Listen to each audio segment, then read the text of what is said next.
풍성한 열매 맺으시기를 주님의 이름으로 축복합니다. 세상에는 많은 종류의 나무들이 있죠. 나무를 구분하는 방식들은 다르겠지만 사용하는 목적에 따라서 나무를 구분할 수 있습니다. 아름다움을 감상하기 위해서 키우는 나무가 있는데 우리가 관상용 나무 그렇게 말을 합니다. 처음부터 멋지고 화려하게 만들어진 나무도 있지만 사람들의 손을 통해서 더욱더 아름답고 멋진 나무로 자라나게 됩니다. 값이 많이 나가고요. 또 이 관상용 나무를 통해서 많은 사람들이 마음의 평안과 위안을 얻을 때가 많이 있습니다. 또 목재로 사용하는 나무가 있습니다. 나무가 단단하고 아주 굵습니다. 그래서 큰 나무를 가공해서 여러 가지 필요한 그런 가구들을 만들지요. 사람들의 삶을 위해서 꼭 필요한 그런 나무입니다. 특별한 용도가 없는 나무가 있죠. 그런 나무들은 보통 땔감으로 사용하게 됩니다. 보통 중요하지 않은 나무들을 우선적으로 땔감으로 사용하게 됩니다. 물론 땔감도 사람들에게 도움이 되긴 합니다. 또 한 가지의 나무는요, 우리가 보통 과실수 이렇게 말하는 나무들입니다. 열매를 얻으려고 키우는 나무들입니다. 사람들은 열매를 통해서 경제적인 유익과 또한 음식을 사용하기 위해서 이 과실수를 키우게 되고 또한 열매를 통해서 기쁨을 얻게 됩니다. 만약 과실수가 열매를 맺지 못하면 어떻게 되는가? 그러면 땔감이 됩니다. 과실수는요, 관상수도 아니고 또 가구를 만드는 재료로도 사용할 수 없기 때문에 그렇습니다. 우리 모든 그리스도인들은 주님이 주시는 은총을 통해서 풍성한 삶을 살기를 원합니다. 우리도 열심히 무엇인가 노력하고 있지만 그럼에도 하나님께서 좀 도와주시기를 원하지요.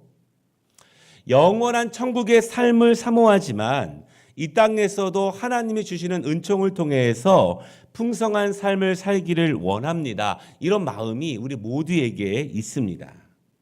그러면 풍성한 삶은 어떻게 가능한가? 오늘 말씀을 통해서 성경이 말하고 있는 풍성한 삶의 가장 확실한 비결을 우리가 함께 말씀을 통해서 보려고 합니다.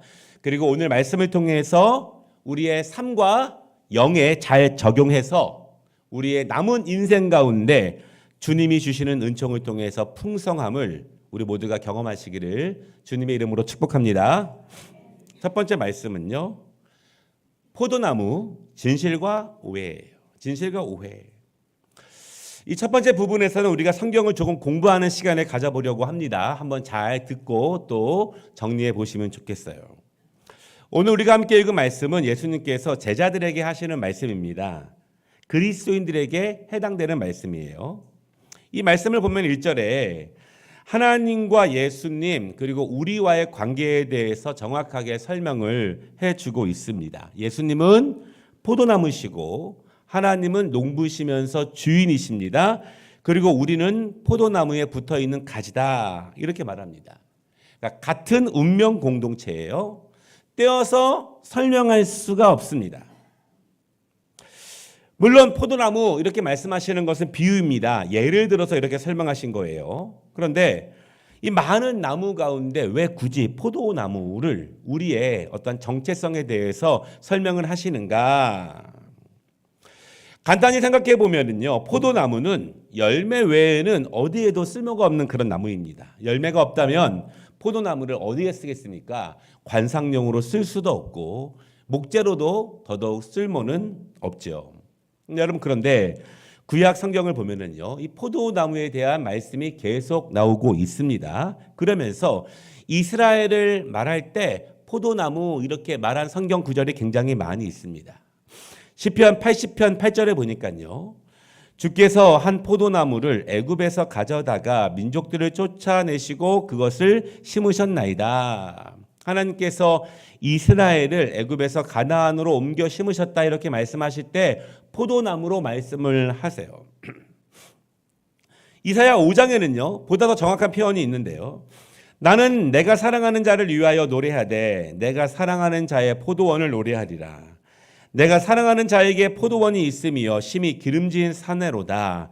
땅을 파서 돌을 제하고 극상품 포도나무를 심었도다. 이렇게 말씀합니다. 하나님께서 사랑하는 자들을 위해서 산을 직접 기름지게 개간하시고 그 안에 극상품의 포도나무를 심으셨다. 이렇게 말씀하시면서 이 말씀을 7절에서 정확하게 말씀하시기를 무릇 만군의 여호와의 포도원은 이스라엘 족속이요 그가 기뻐하시는 나무는 유다 사람이라. 이렇게 말씀하십니다. 수없이 많은 나무가 있지만 포도나무를 통해서 이스라엘 민족이다. 이렇게 말씀하시고 그리고 우리 믿는 그리스도인들을 포도나무에 비유하셨습니다. 그것은 포도나무가 가지고 있는 중요한 특징들이 있기 때문에 하나님과 예수 그리스도 우리 그리스도인의 관계를 포도나무로 이렇게 말씀을 하신 거예요.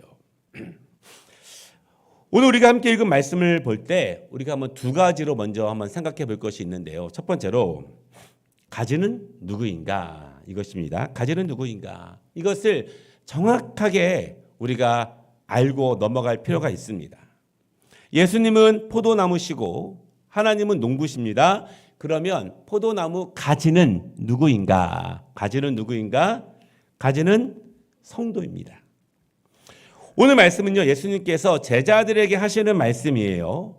여러 종류의 사람들이 있는 대중들을 향해서 말씀하신 내용이 아닙니다.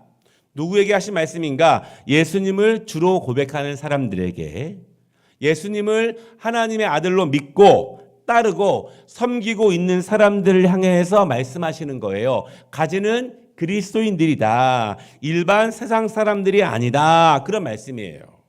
그래서 반드시 풍성한 열매를 맺어야 하는 사람들은 그리스도인입니다.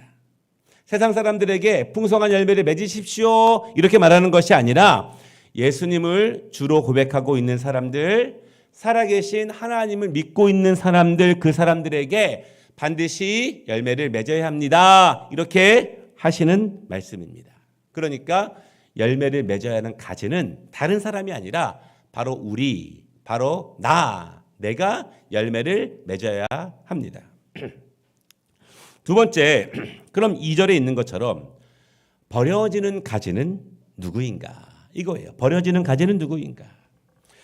2절 말씀을 보면은 열매를 맺지 않는 가지는 아버지께서 그것을 제거해 버리신다. 그렇게 말합니다. 열매를 맺지 못하면 사라져 버리는 것입니다. 열매를 맺지 못하면 잘라져 버립니다. 우리가 오래전부터 이렇게 해석을 했어요. 그리고 우리는 오래전부터 이런 찬양을 드렸죠. 예수님은 생명의 참 포도나무, 아버지는 포도원 농부시니 가지들이 열매를 맺지 않으면 아낌없이 찍어서 던지시리라. 1절 가사인데요. 이 앞부분은 좀 은혜로운데 이 뒷부분은 좀 무섭습니다. 그렇죠? 오늘 요한복음 15장 1절 2절에 있는 말씀을 그대로 옮겨놓은 가사가 우리가 잘 불렀던 그 복음성가 내용이에요. 그런데 좀 무서워요. 은혜로운데. 우리가 이 말씀을 통해서 이 찬양을 부를 때 그래, 우리 그리스도인들은 열매를 꼭 맺어야 돼. 이렇게 각오하고 결심하면서 이 찬양을 부를 수 있지만 이런 생각이 들어요. 내가 열매를 맺지 못하면 나도 찍혀서 제거되는 거야? 이런 두려움이 우리 안에 생기죠. 여러분, 그런데 열매를 맺지 못하면 찍혀서 제거된다. 이렇게 우리가 보통 해석을 많이 해왔는데 이렇게 해석하게 되면은 이 다른 성경을 해석하는데 약간의 어려움이 있습니다. 다른 성경 말씀과 모순되는 부분이 조금 존재하는데 다른 성경 말씀 구절 몇 구절 함께 보겠습니다. 요한복음 1장 23절이에요. 영접하는 자 곧 그 이름을 믿는 자들에게는 하나님의 자녀가 되는 권세를 주셨으니 이렇게 말씀합니다. 그 이름을 믿는 자에게는 하나님의 자녀가 된다. 요한복음 10장 28절입니다. 내가 그들에게 영생을 주노니 영원히 멸망하지 아니할 것이요 또 그들을 내 손에서 빼앗을 자가 없느니라. 예수 그리스도를 영접하고 그 이름을 믿는 자는 하나님의 자녀가 되고 누구도 빼앗을 수 없다. 이렇게 분명히 말씀을 해 주셨습니다. 바울 사도는 로마서에서 보다 확실하게 이렇게 이야기합니다. 우리가 아직 죄인 되었을 때 그리스도께서 우리를 위하여 죽으심으로 하나님께서 우리에 대한 자기의 사랑을 확증하셨느니라. 그러면 이제 우리가 그의 피로 말미암아 의롭다 하심을 받았으니 더욱 그로 말미암아 진노하심에서 구원을 받을 것이니 곧 우리가 원수 되었을 때 그의 아들의 죽으심으로 말미암아 하나님과 화목하게 되었은즉 화목하게 된 자로서는 더욱 그의 살아나심으로 말미암아 구원을 받을 것이니라. 그뿐 아니라 이제 우리로 화목하게 하신 우리 주 예수 그리스도로 말미암아 하나님 안에서 또한 즐거워하느니라. 이렇게 말씀하십니다. 우리가 죄인이었지만 예수님의 십자가를 통해서 우리는 구원을 받았고 이제 우리는 하나님과 화목한 관계이다. 우리가 하나님 안에서 즐거워할 수 있다. 이렇게 말씀하고 있습니다. 지금 읽은 몇 가지 말씀 외에도 우리가 믿음으로 주님을 시인하면 고백하면 구원을 받고 하나님의 자녀의 권세를 누린다. 이렇게 가르치고 있어요. 그런데 오늘 본문의 2절처럼 가지가 그리스도인인데요. 열매를 맺지 못하면 버려지고 제거된다. 이렇게 해석을 할 경우에 이런 질문이 나올 수 있습니다. 우리가 믿음으로 하나님을 영접해도 열매를 맺지 못하면 자칫 취소되는가? 구원에서 제외되는가? 이런 의문을 가질 수가 있죠. 또 다른 의문은요. 그러면 하나님의 자녀가 되는 구원의 조건은 결국 열매인가? 이런 질문을 할 수밖에 없어요. 열매가 없으면 나는 제거되는가? 나는 취소되는가? 하나님의 자녀가 되었지만 다시 그것이 사라지는가? 이런 의문을 가질 수밖에 없습니다. 여러분, 이런 질문이 영 이상한 질문은 아니에요. 아주 오랫동안 기독교 역사에서 굉장히 논쟁이 되었던 내용입니다. 사실 개신교 안에서도요. 이 교파마다 또 목사님마다 조금씩 다른 해석을 하는 것이 사실이에요. 개신교 안에서도요. 열매를 맺지 못하면 버려진다. 그렇게 가르치는 교파들이 굉장히 많이 있습니다. 왜냐하면 하나님이 우리를 향해서 구원의 손길을 내미실 때 그저 아무것도 안 하고 그냥 가만히 있으면 되는 것이냐. 그것이 아니라 무엇인가 내가 최선을 다해서 노력을 다해서 땀을 이루어서 무엇인가 내가 협력하고 함께 무엇인가 이루어내야 한다. 이렇게 말하고 주장하고 생각하는 분들이 굉장히 많기 때문에 그래요. 그저 하나님이 나를 건지실 때 나는 그냥 가만히만 있으면 되는 것인가. 이런 의미죠. 여러분 그렇지만 2절에 있는 제거한다. 이렇게 해석하는 부분도 있지만 다르게 해석하는 부분도 있고요. 또 저는 그 다르게 해석하는 부분을 저는 또한 믿음으로 받고 있습니다. 이 제거하다의 헬라어가 아이로 이런 단어인데요. 이 단어는 크게 두 가지 뜻이 있어요. 하나는 take away. 그래서 제거하다, 멀리 제거하다 그런 뜻이고요. 두 번째는 lift up. 들어 올리다 그런 의미가 있습니다. 그러니까 여러분 이 아이로라고 하는 단어가 두 가지로 보통 쓰이는데 두 가지 다 성경에 굉장히 많이 쓰여지는 그러한 단어예요. 첫 번째 의미로 사용한다면 열매를 맺지 못하면 제거된다 그런 뜻입니다. 그런데 두 번째 의미로 사용된다면 열매를 맺지 못하면 들어 올려진다 그런 의미예요. 이게 무슨 의미인지 당시에 이 포도원 농사에 대해서 살펴볼 필요가 있습니다. 포도나무 가지가 열매를 맺지 못하는 이유가 크게 세 가지라고 합니다. 잎이 좀 마르거나 병에 걸리거나 노쇠하게 되면은 그때 열매를 맺지 못하죠. 그러면 어떻게 되는가? 포도나무를 한번 생각해 보겠습니다. 여러분 나무는 보통 뿌리가 있지 않습니까? 그리고 줄기가 있습니다. 그리고 가지가 있어요. 그리고 또 거기에 잎이 달려 있죠. 그런데 포도나무 줄기는 별로 두껍지 않아요. 얇게 이렇게 타고 올라가게 됩니다. 어찌 보면 줄기보다는 가지가 훨씬 더 길고 울창합니다. 그래서 보통 포도나무 농사를 지을 때에는 이 높은 부분에 울타리들을 크게 만들어서 가지들을 그 위로 이렇게 올리고 그래서 거기서 보통 열매가 맺히게 됩니다. 그런데 병이 들거나 잎이 마르거나 여러 가지 이유로 말라져가는 가지들은 어떻게 되는가? 그런 가지들은요, 위에서 아래로 축 처지게 됩니다. 아래로 축 늘어진다고 해요. 힘이 없기 때문에. 그러면 햇빛도 못 보게 되고 그저 아래로 축 늘어져 있는 것입니다. 그럼 그런 가지들은 잘라버리는가? 축 늘어져 있는 가지들은 구원에서 제외되는가? 아마 현대 농사에서는 그런 가지들을 제거할 거예요. 그러나 오늘 본문의 의미는 좀 다릅니다. 이 부분을 리프트업, 들어 올리다 그렇게 해석을 한다면 그런 가지들을 하나님께서 들어 올려주신다 그런 의미로 해석을 해요.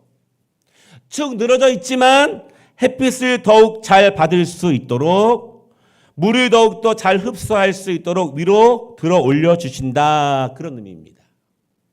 말라버려서 병들어서 스스로 올라올 힘이 없지만 농부가 그것을 들어 올려서 다시 넝꾸리로 올려서 햇빛을 잘 받을 수 있도록 다른 나무와 더불어 다른 가지와 더불어 충분히 힘을 얻을 수 있도록 들어 올려주신다 그런 의미예요.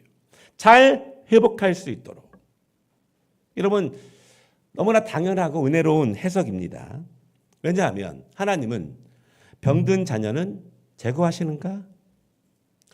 영적으로 병들어서 그래서 열매를 맺지 못하고 있다면 영적으로 축 늘어져 있으면 그러면 하나님의 자녀된 것이 취소되는가?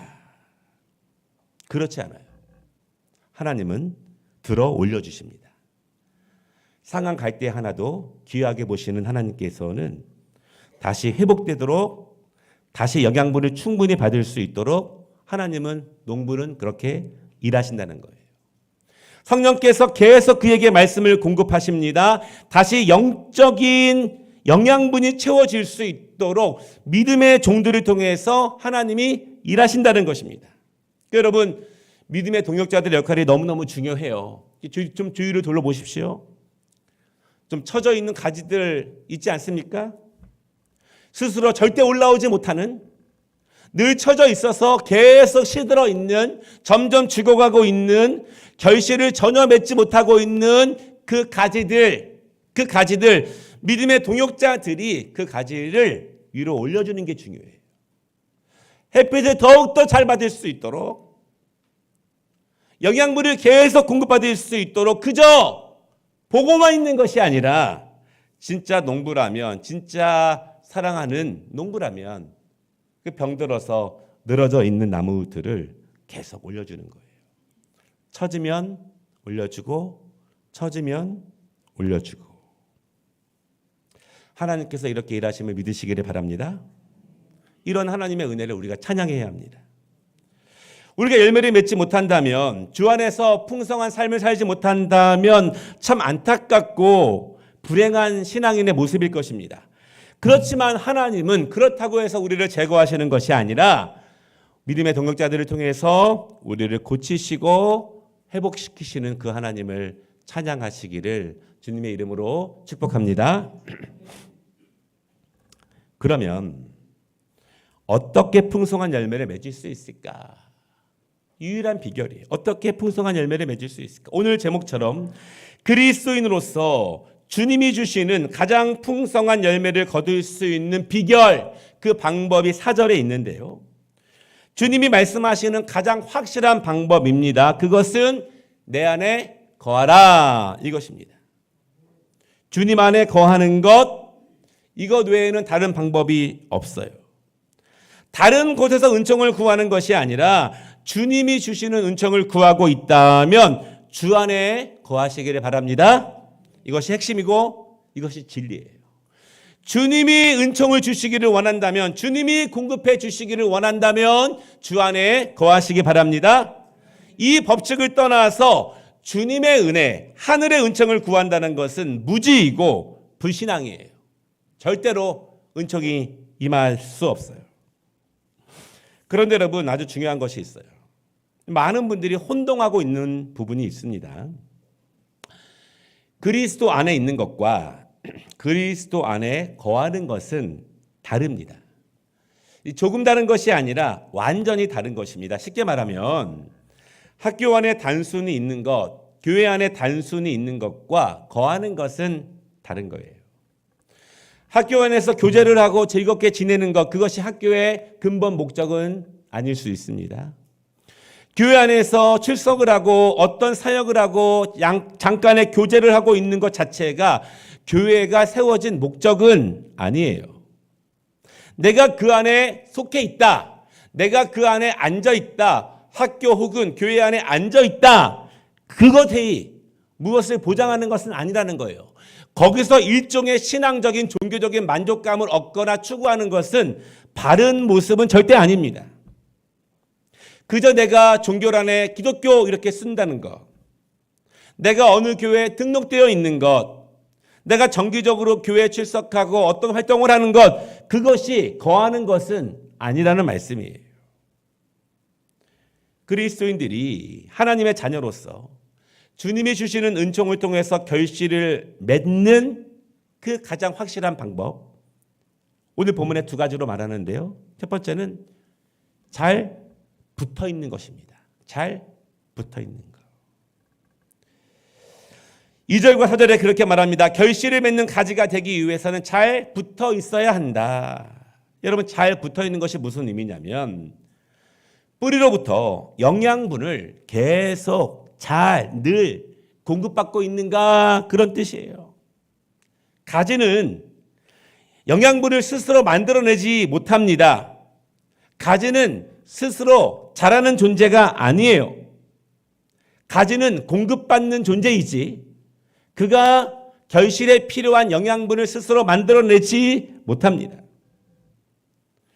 뿌리로부터 지속적으로 쉼없이 계속 성장하기 위한, 열매를 맺기 위한 영양분들을 계속 공급받고 있는가, 그 증거가 결국 잘 붙어 있는가, 그 의미예요.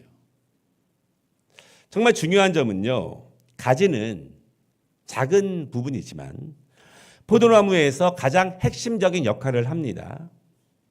가지는 잎을 만들고 잎을 통해서 충분한 햇빛을 받습니다. 그리고 물과 함께 가지는 꽃을 피웁니다. 그리고 그 안에서 최종적으로 열매를 맺죠. 그것이 가지가 하는 일이에요. 결국 포도나무가 포도나무임을 증명하는 것은 가지의 일이에요.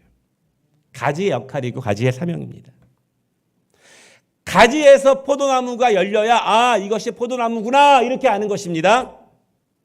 가지에서 사과나무가 열리면 이것이 사과나무구나, 이렇게 아는 거예요. 1절에 보시면 예수님은 포도나무이십니다. 우리는 가지예요. 가지가 열매를 맺는 것이 그리스도가 그리스도 되게 하는 것이에요. 결국 가지가 결실을 맺는 것, 그것이 그리스도인의 능력입니다. 그리스도가 능력이 많으셔서 우리에게 열매를 막 부어주시는 것이 아니라 그리스도로부터 충분한 영양을 공급받아서 가지가 열매를 맺는 것, 그것이 그리스도 영광을 위해서 그리스도가 살아계심을 증명하는 일이라는 것입니다. 내가 열매를 맺는 것이 바로 그리스도가 살아계심을 증명하는 일이라는 거예요. 여러분 꼭 기억하시기를 바랍니다. 잘 붙어 있어야 열매를 맺을 수 있어요. 옆에 분 인사하겠습니다. 잘 붙어 있읍시다. 아멘. 잎을 만들고 꽃을 피우고 열매를 맺는 포도나무 가지는 스스로 영양분을 만들어낼 수 없어요. 참 포도나무이신 예수 그리스도께 꼭 붙어 있어야 합니다. 그리고 포도나무로부터 결실을 맺기 위한 충분한 영양분을 계속 공급받아야 합니다. 그것이 핵심이에요. 여러분, 결실은요, 열매는 내가 만드는 것이 아니에요. 나에게 열매 없다는 것을 아쉬워하지 마시기를 바랍니다. 잘 붙어 있으면, 나무로부터 충분한 영양분을 계속 공급받고 있으면 열매는 자동적으로 맺히는 것입니다. 왜 가지가 병들까요? 왜 시들까요? 왜 결실을 맺지 못하는가? 그것은 잘 붙어 있지 못하기 때문이에요. 어떻게 붙어 있느냐? 우리나라 말에 좋은 말이 있더라고요. 헐렁하게 붙어 있다. 헐렁하게. 끈끈하게 딱 붙어 있어야 되는데 그냥 헐렁하게 붙어 있는 거예요. 떨어질랑 말랑. 살아가는 여러분 죄송합니다만 헐렁하게 붙어 있는 분 많지 않습니까? 헐렁하게 붙어 있는 분들, 띄엄띄엄 붙어 있는 분들, 속해 있는 것 같은데 꽉 붙어 있는 것이 아니라 헐렁하게 붙어 있는 분들, 그래서 결실을 맺지 못하는 분들, 주님으로부터 충분한 영양분을 공급받지 못하는 분들, 그래서 내가 붙어 있지 못하는 걸 생각하지 못하고 열매 없음을 그리스도께 탓하는 분들, 헐렁하게 붙어 있지 마시기를 바랍니다. 포도나무로부터 충분한 영양분, 결실을 맺을 만큼의 충분한 영양분을 공급받는 것이 가지의 핵심이에요. 결국 가지는요, 나무에 잘 붙어 있지 못하면 마릅니다. 그리고 죽습니다. 당연히 열매가 없죠. 그리스도인인 가지가 결국 풍성한 열매를 맺지 못하는 이유는 잘 붙어 있지 못하기 때문입니다. 그것이 분명해요.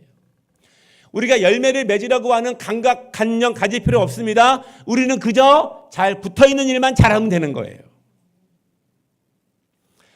두 번째, 풍성한 결실을 맺기 위해서 4절에 뭐라고 말씀하고 있냐면 거하는 것이다 이렇게 말씀합니다. 여러분, 이것은 첫 번째 말씀을 드린 그리스도께 잘 붙어 있는 것과 연결되는 거예요. 말씀드린 것처럼 분명하게 학교나 교회에 단순히 속해 있다, 이것이 어떤 능력이나 그것이 실력을 의미하는 것은 아니죠. 그러니까 여러분, 학교에 내가 잘 간다, 그것이 실력이 의미하는 거 아니죠. 마찬가지로 내가 교회 잘 다녀, 이것이 그리스도인의 실력이 아니에요. 실력은요, 시험 쳐보면 금방 드러납니다. 유혹이 오고 어려움이 오고 고난이 있고 우선순위가 생기고 그때 시험을 쳐보면 실력이 드러나요. 그때 얻어지는 것이 실력이지 단순히 내가 댕긴다, 이것이 실력이겠습니까? 오래 당겨도 실력 없는 분들이 얼마나 많습니까? 거한다의 의미는 정확하게 정착한다 그런 뜻이에요. 눌러 사는 것을 의미합니다. 금방 떠나는 여행객이나 관광객이 아니라 완전히 눌러서 사는 거예요. 여러분, 며느리가 이제 옛날에 시집을 오면은 금방 떠납니까? 그냥 죽으나 사나 그냥 사는 거예요. 그것의 문화, 풍토 인정하는 것입니다. 이제는 운명 공동체가 되는 거예요. 그냥 거기서 사는 거예요. 그냥 사는 것입니다.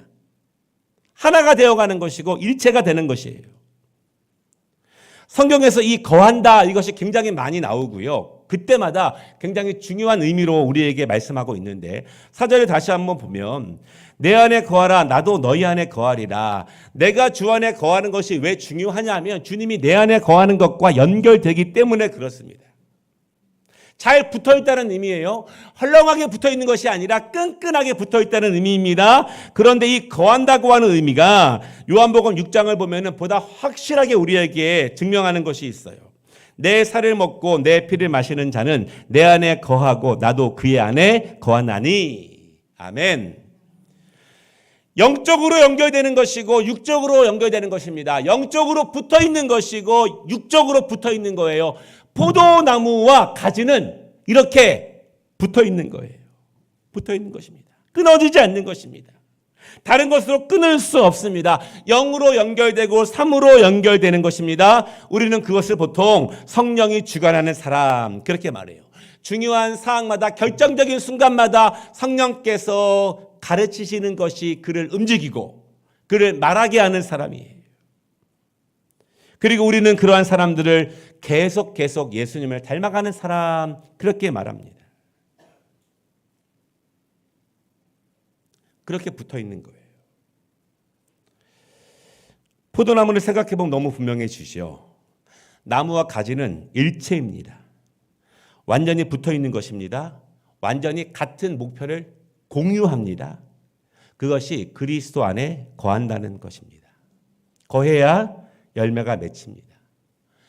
붕 떠 있는 신앙이 아니라 헐렁한 신앙이 아니라 거하는 신앙인이 되시기를 주님의 이름으로 축복합니다.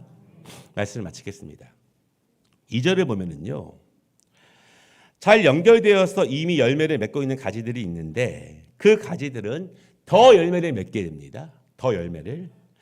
농부가 더 열매를 맺게 하기 위해서 가지들을 깨끗하게 하신다, 그렇게 말씀하세요. 무슨 의미냐면 광야 지역이지 않습니까? 사막에 모래와 먼지가 많이 날려요. 그래서 가지들이 먼지로 덮이게 됩니다. 그러면 가지가 잎을 내서 햇빛을 받거나 아니면 꽃을 피우는데 많은 어려움이 있는 거예요. 겨우겨우 열매를 맺긴 맺는데 거기서 멈춰집니다. 그때 농부가 더 열매를 맺기 위해서 가지들을 깨끗이, 그 묻어있는 먼지들을 다 제거해 주신다, 그런 의미예요. 우리가 그리스도께 붙어 있는 가지들로서 열매를 맺고 있지만 그럼에도 불구하고 우리가 이 한 주간 동안 세상에서 묻혀오는 먼지들이 얼마나 많아요. 더덕더덕 붙어 있습니다. 열매를 맺는 것 같은데 더 풍성하게 맺지 못하고 있는 부분들, 그것을 하나님께서 제거해 주신다는 거예요. 더 풍성한 열매를 맺기 위해서. 무엇으로요? 말씀으로 우리를 깨끗하게 하십니다. 이 세상에서 우리 안에 묻은 내적인 외적인 수많은 먼지들, 나는 깨끗한 척하지만 나에게 묻혀지는 수많은 것들, 그래서 열매를 맺고 있지만 더욱 풍성하게 맺지 못하는 것을 막고 있는 것들, 하나님의 말씀으로 그 더러운 먼지들이 제거된다는 사실을 믿으시기를 바랍니다. 말씀을 깊이 배우고 읽고 알아야 이게 먼지라는 것을 알고 털어낼 수 있어요. 말씀을 모르면 이게 먼지인지 살인지 모르게 되는 것입니다. 먼지를 제거하면 더욱더 풍성한 열매를 맺을 수 있습니다. 우리가 풍성한 결실을 맺는데 다른 비결은 없습니다. 잘 붙어 있으면, 헐렁하게 붙어 있지 말고 잘 붙어 있으면 주님이 공급하시는 은총으로 풍성한 결실을 맺는다는 사실 분명히 믿으시고 그렇게 풍성한 열매로 사시기를 주님의 이름으로 축복합니다.